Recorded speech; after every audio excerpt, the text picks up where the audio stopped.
माननीय मंत्र प्रधानाचार्य महोदय दुर्गाराम जी, प्रधानाचार्य महोदय, अध्यापकगण, सभी बच्चियाँ, विद्यालय की एवं स्टाफ, सबसे पहले तो मैं आप सबको बधाई देना चाहूँगा कि आप सब ने मिलके इस विद्यालय को इतना अच्छा बना रखा है कि मैं कई सरकारी विद्यालय देखे, लेकिन इससे पहले मैंने इतना अच्छा सरकारी विद्यालय नहीं देखा। तो उन्हें सबको एक बार आप सभी को, स्टाफ को, अध्यापकगण को, प्रधानाचार्य महोदय को, सबको बहुत बहुत बधाई। जहाँ तक कुछ कहने का वो है, प्रश्न है, तो दुर्गाराम जी ने इतना अच्छी तरह, इतने विस्तार से चीज़ें बताई हैं कि अब इसके आगे ज़्यादा बोलना आपको मतलब रहता नहीं। इसलिए मैं छोटा सा एक मैसेज आप लोगों को देके इन वाणी को विश्राम दूंगा। देखिए, शिक्षा अनिवार्य है, शिक्षा ज़रूरी है, शिक्षा महत्वपूर्ण है। विद्यालय में आपको शिक्षा मिलती है, लेकिन सिर्फ शिक्षित होने से कुछ नहीं होता। विधिक रूप से एक शिक्षित होना भी हमें आवश्यक है। हमें अगर अपने अधिकार पता नहीं है, हमें अगर अपने कर्तव्य पता नहीं है, तो वह शिक्षा फिर किसी काम की नहीं रह जाती।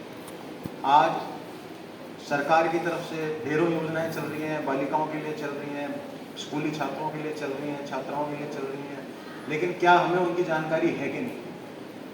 तो ये आवश्यक है कि हम न सिर्फ शिक्षित हों, अपितु विधिक रूप से भी हमें अपने अधिकारों की जानकारी हो, हमें पता हो कि हमारे कर्तव्य क्या है। जैसे अभी प्रिंसिपल साहब ने बताया, दुर्गाराम ने बताया, हम यहाँ से निकलें तो यहाँ एक कागज का टुकड़ा भी नहीं मिलेगा।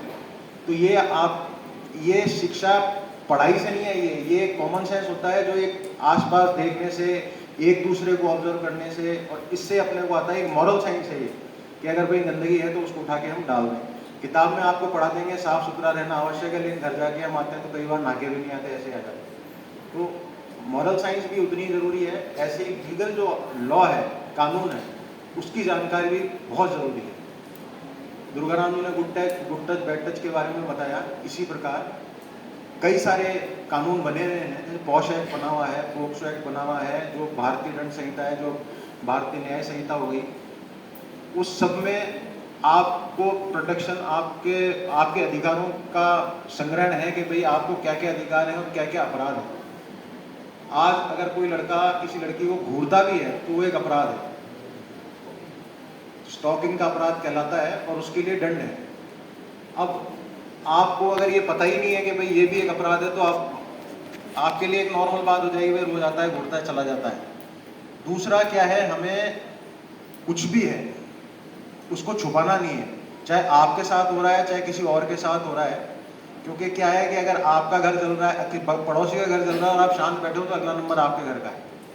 तो आपको कुछ भी गलत होता दिखता है, चाहे अपने साथ हो, चाहे किसी दूसरे के साथ हो, तो उसकी जानकारी तुरंत अपने अभिभावक को, अपने शिक्षकों को तुरंत दें, और उसका समाधान तभी होगा, नहीं तो वो चीज़ फिर क्या है, बढ़ेगी। जैसा कि अभी आप अखबारों में पढ़ रहे हैं कि परिवारजनी, जैसा बताया भी अभी दुर्गाराम जी ने, कि परिवारजनी अपराध कारित कर रहे हैं। हम क्या है कि ये सोच के चुप रह जाते हैं कि कोई रिश्तेदार है, या हमें चुप करा दिया जाता है कि भाई रिश्तेदार है। तो वो चीज़ आपको अगर लगता है कि माँ बाप नहीं दे रहे हैं, आपको संरक्षण नहीं मिल पा रहा है, तो अपने शिक्षकों को बताएं। महिला हेल्प सेंटर बने हुए हैं हमारे यहाँ पर, आपको पूरा उपचार है, वन स्टॉप क्राइसिस सेंटर है, ऐसे कई चीज़ें हैं। लेकिन इन सब का क्या है, हमको जब तक जानकारी नहीं होगी, जब तक हमारे लिए वो लाभदायक नहीं है चीज़ें। पुनः बहुत बहुत धन्यवाद। दुर्गाराम जी ने बहुत विस्तार से चीज़ें बताई हैं, आपको सब समझ में आया भी होगा। मैं आशा करता हूँ 12वीं की जो छात्राएं यहाँ से पास आउट होकर जा रही हैं, उनको मैं मेरी तरफ से बहुत बहुत शुभकामनाएं। जीवन में उत्तरोत्तर प्रगति करें आगे। जो आप, और अपेक्षा ये करता हूँ कि जो आपको इस संस्था से मिला, वो आप न सिर्फ इन संस्था को, बल्कि जहाँ भी जाएंगे उस मैसेज को, उस सहयोग की जो भावना है, उसका प्रचार प्रसार करेंगे, और आगे आप जो दूसरों के लिए कर सकते हो अवश्य करें। धन्यवाद।